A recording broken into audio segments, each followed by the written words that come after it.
precies. Dit is het precies. Hier is er weer op het.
oil town, for which most of the North Sea oil is exported.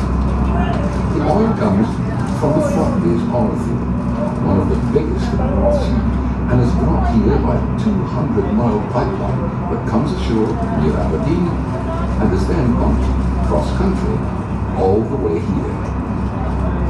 The terminal is owned by BP, and whenever a tanker is loading, there are always at least 2 tugs on safety standby beside the town.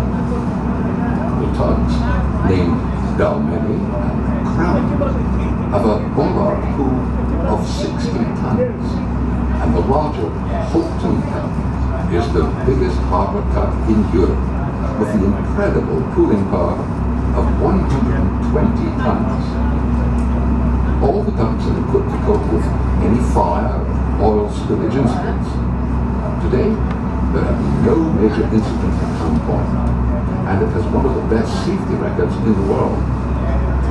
They can take the biggest tankers in the world at this terminal, and these huge ships can be filled with oil within 24 hours of arrival.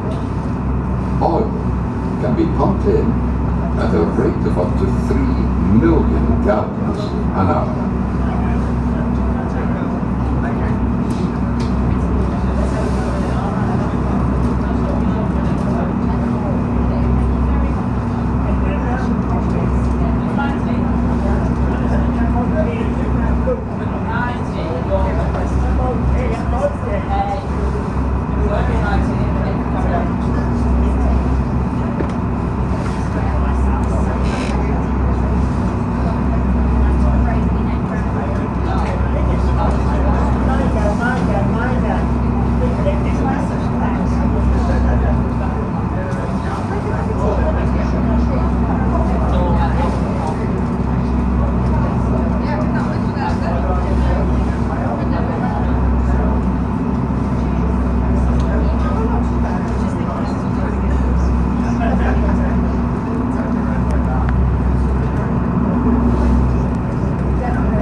Its name comes from a story that back in the 12th century, when the area belonged to the Maid family, the youngest Maid son went off to fight in the Crusades, leaving his favourite dog behind. Sadly, the son was killed in the Crusades, and it's said that on dark, windy nights in winter, you can still hear the dog howling for its lost master. To this day, the rocky point is called Ham Point. Sorry to interrupt, it's just obviously that's the level we can. Just beyond Ham Point is Barnbougle Castle, right down at the water's edge. Barnbougle dates back to the 12th century and was the original home of the Earl of Rosebery. By the early 1800s, the castle had fallen into disrepair, and so the 4th Earl of Rosebery built Dalmeny House just inland as the new family home. Barnbougle was then used to store explosives until it was destroyed in an accidental explosion some years later. It was rebuilt in 1881 by the 5th Earl of Rosebery, who later became the British Prime Minister in 1894. He used the castle to store his private library and also to practice his parliamentary speeches. The castle is not open to the public.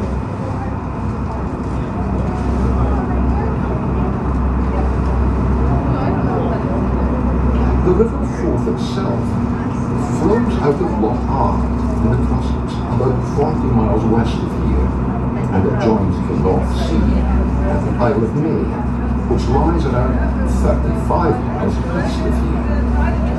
There's a 6-metre tidal range in this part of the river, which produces strong tidal currents of up to 3 knots.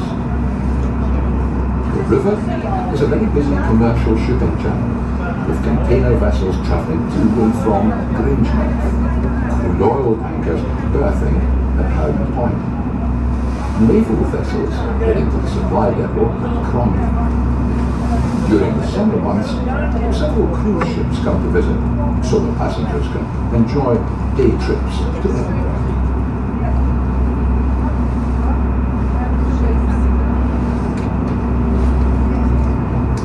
There are also many shipwrecks in the Forth. One of the most famous is the HMS Campania, which was Britain's first ever aircraft carrier, and it sank while at anchor off Bunt Island in 1918. A sudden storm swept through the river and caused the ship's anchor to drag, but then collided with the nearby HMS Royal Oak. It sank very quickly, but thankfully all the crew were rescued. Another famous shipwreck is the Blessing of Bunt Island. Now, this was a small ferry which sank in 1633 after departing Bunt Island, loaded up with all of King Charles' personal possessions. The king was aboard another vessel nearby and watched helplessly as the small wooden ferry vanished under the waves. More than 30 of the staff perished. The wreck, incidentally, has never been found, despite several attempts over the years. The sunken treasure on board has been valued at today's prices as in excess of £500 million.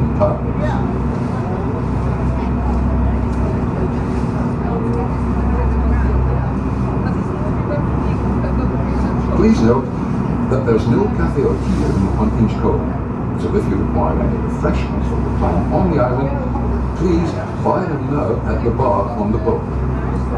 Please also note that the bar will be closing a few minutes before we arrive at Inchcolm.